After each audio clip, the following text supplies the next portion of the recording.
nagpapasalamat, nandito po kayo ngayon.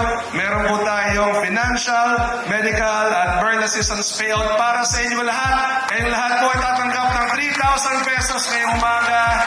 At nais kong magpasalamat sa lahat ng inyong suporta at tiwala sa inyong makabagong San Juan Administration.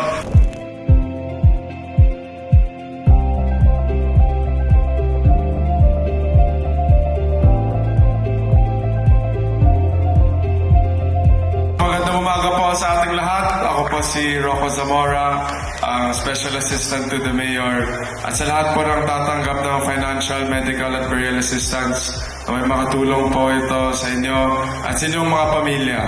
Asahan niyo po na parating nandito ang pamahalang lungsod ng San Juan na handang tumulong at sumuporta po sa inyong lahat.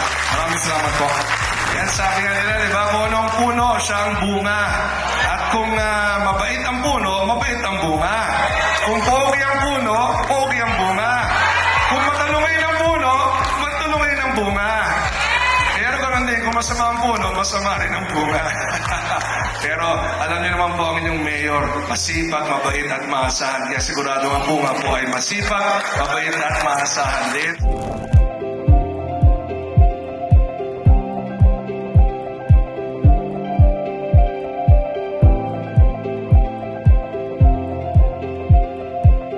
So ito ay pondong nakakalap natin sa gobyerno, sa DSWD, kaya nagpapasalamat tayo lagi sa ating mga kaibigan sa DSWD dahil lagi silang nandito para tumulong sa atin. At tayo naman ay nagiging tulay lang ng national government sa taong bayan para maramdaman ninyo ang mga serbisyo, ang mga benepisyo, ang mga programa ng ating national government. May tanong po ako, sinong first time nakapasok dito? Taas ang kamay. First time, kita nyo, maganda ba itong makabagong San Juan Theater natin? Tunay itong pwedeng pagmalaki?